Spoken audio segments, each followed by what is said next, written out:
نبی پاک صلی اللہ تعالی علیہ وسلم کے ساتھ جو امت کا رشتہ ہے وہ احساس کا رشتہ ہے۔ کچھ رشتے احساس کے ہوتے ہیں۔ بڑا جوان عقل مند ذی شعور آدمی اپنے بیٹے کے منہ پہ 2 تھپڑ مار کے،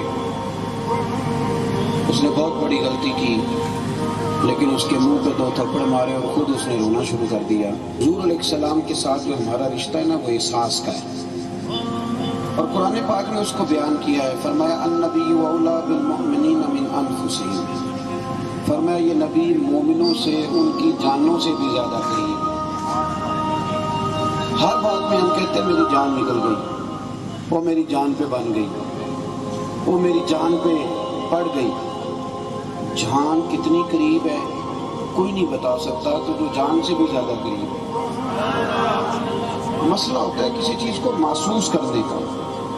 اللہ تعالیٰ نے نا، رب جب کسی کو اولاد دیتا ہے تو اولاد کی محبت خود دل میں پیدا کر دیتا ہے۔ بندہ اس پہ پردہ ڈال دے، سخت ہو جائے، بات الگ ہے، ورنہ اولاد کی محبت دل میں موجود ہے، ہوتی ہے۔ ماں باپ کا پیار اللہ دل میں دے کے بھیجتا ہے۔ لوگ اپنے اوپر بوجھ کریں، ظلم کریں اور اس محبت کو ختم کر دیں، الگ بات ہے، ورنہ یہ انسان کے وجود میں شامل ہے۔ دوستو، نبی پاک صلی اللہ علیہ وسلم کا جو پیار ہے اور حضور کے ساتھ جو امت کا رشتہ ہے، یہ ہماری روحوں کا معاملہ ہے۔ ہم کیا کرتے ہیں؟ ہم اس محبت کو غلط جگہ استعمال کرتے ہیں۔ کبھی دولت سے پیار کرنے لگ جاتے ہیں، کبھی شہرت سے پیار کرنے لگ جاتے ہیں، کبھی اپنے آپ سے پیار کرنے لگ جاتے ہیں۔ یہ بہت سارے لوگ ہیں بیچارے سارا دن آئینے کے سامنے کھڑے رہتے ہیں، اپنی فوٹو اپنے موبائل پہ لگا کے سارا دن دیکھتے ہیں، نفس پرستی کا شکار ہو جاتے ہیں، اپنی خوبیاں سارا دن بیان کرتے رہتے ہیں، اپنے منہ سے اپنی تعریفیں کرتے ہیں، اپنے آپ سے پیار کرتے ہیں۔ بھائی، پیار اللہ نے دل میں دے کے بھیجا ہے، اور وہ پیار دیا ہے مدینے والے محبوب کا۔ اب آپ اس کو غلط جگہ استعمال کرتے ہیں تو وہ مسئول ہو جاتا ہے۔ اگر آپ اس کا صحیح استعمال کریں، ہمارا زمانہ ہے بحث کا، محبت کا نہیں۔ ناراض نہ ہونا میری بات پہ، لیکن یہ بحث کا زمانہ ہے۔ آپ یہاں بٹھا لیں 2-4 بندوں کو، ان سے کہیں کہ 5 گھنٹے بحث کرنی ہے، بتاؤ کون کون سا مولوی غلط ہے۔ آپ کرا لیں 5 گھنٹے بعد، پھر ان سے کہیں کہ جتنے پیر اس وقت ہے نا مارکیٹ میں، سب کی پگڑیوں کے پیچ کھول لیں، معاذ اللہ جو ہی کرنی ہے تو کرا لیں باتیں، آپ جتنی مرضی کرا لیں۔